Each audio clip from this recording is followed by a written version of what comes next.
Hello children. This video is going to be a little different than usual because it's going to be a bit more of like a vlog style. I'm competing in this year's June Ode Olympics, so that means that I have them from June 19th to the 28th to see how many dragonfly and damselfly species I can find. So first 3 days we're going to see if I could find, just get some of the common ones out of the way, like Halloween pennants, blue dashers, scarlet skimmers, and many other common Florida species. So yeah, let's get started. The first day was very productive in giving us some interesting species, like this male red-veined pennant with some very beautiful red coloration on him. I've seen females scattered around this park before, but there were males at this one spot, which was cool. At this same spot was also actually my first time ever seeing a fully colored male golden bluet. I've seen males, but this one was bright yellowish orange with that very noticeable blue spot at the tip of the abdomen. Unmistakable patterning. There were also a few females around too. The Marl Pennant is a very common species, but this weird position that this male was in, which is called obelisking, is very video worthy.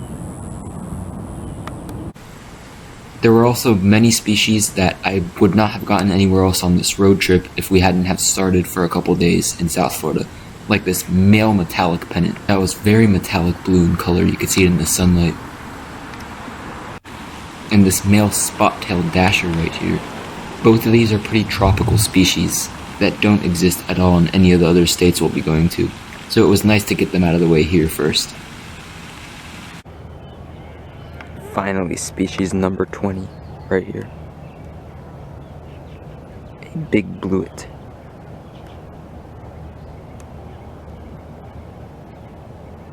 Another tropical species, the Vermilion Saddlebags, is named after its very bright red color, especially in the males. Because while both sexes are red, the males are brighter red. And in fact, these are probably the brightest red saddlebags I've ever seen in Florida. These guys are very red. Not even the camera could do this bright red color justice at all, in my opinion. Alright, it's day 4 now. We already have most of the common species out of the way and done with. So now, we're back at Okeechobee, which is my personal favorite ode watching spot. Might be the best ode watching spot in all of Florida. Not biased. And, I'm just going to go out into some of the stranger spots, try and get some of the rarities, some of my target species, and try and get that number up.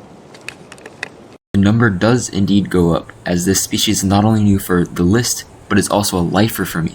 This is a female Furtive Forktail, easily identified by the large size as well as that lime green smudge on the side of the thorax. The golden-winged skimmer, while being a relatively common species throughout its range, actually isn't very common in South Florida and is heavily outnumbered by the similar Needham skimmer. If you watch my channel regularly, you probably know about the species Garnet Glider, and I've shown it many times, but this is actually my first time ever showing a red phase adult male. They are very bright red, some of those adult males. The males of the species come in many different colors though, ranging from most of the time orange to sometimes like a dark purplish color, and in this case bright red. The wandering glider is a very common species that I see a lot in South Florida. But as you might be able to tell by the name, it rarely ever lands, so this one was actually landed enough for me to get this very clear shot of it. And just when we thought we were able to see dragonflies of all different kinds of colors, this male roseate skimmer right here is pink. I personally think it's truly amazing how many different colors these insects can come in. I knew that ebony jewelwings were very common anywhere north of basically where I live, South Florida, but I didn't expect it to be the very first new species added to the list in Georgia. You can tell this one's a female by the white pterostigmas, or those spots on the wings. Great blue skimmers are a common but efficient aerial predator in the woodland ecosystems. They're very bulky but also aerodynamic at the same time. The variable dancer is an extremely variable species, as you can tell by the name. They get darker the farther south you get. In Florida, they're almost all black with very little purple and black wings. In the northern end of their range, they're very purple with clear wings. And here in Georgia, they're kind of in the middle. The male common whitetail has a very beautiful, very bright white tail. And in fact, we were extremely far away from this guy, and at first I thought it was a flower. That's how visible he was from the distance we were.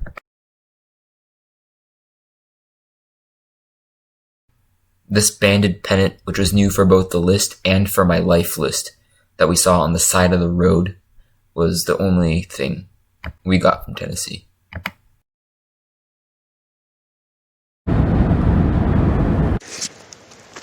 So unfortunately we couldn't go to the park that I wanted to in Kentucky, but now we're out looking for odes in Indiana, which I did not expect to be doing in Ode Olympic time. So this is the last day of the Ode Olympics. Let's go. And right then, I got my lifer orange bluet, which, funny enough, is a species that occurs in some parts of southwest Florida. They're almost identical to the Florida bluet, but thankfully here in Indiana, there's nothing else that looks like it. Even though it is a little bit funny that I did get this guy all the way up here, even though I live only a few hours from populations of these guys, a lifer's a lifer. This right here is my lifer double-striped bluet, named for the extra thin stripes it has on the thorax, in between the other stripes. I featured this species earlier in this Indiana series, but this is a beautiful red male American ruby spot sitting on a rock along this creek. But along the vegetation around this creek was a bunch of other odonates that I didn't show in that video, like this powdered dancer right here, named because the adult males, once they reach full maturity, are full of this white powdery substance, as well as this stream bluet, which was fitting because there were so many of these along the edge of the stream. This guy was actually my final lifer of Ode Olympics time and took us up to 51 species. I feel like we ended the Ode Olympics very awesome. On a great note, 51 species in total, which is a lot more than I expected to get. Unfortunately though, I don't think we got first place, but it was well worth the experience and I got a ton of lifers along the way. Hope you enjoyed this video and make sure to stay tuned for the next video uploaded next Monday at 2 p.m. Eastern Time.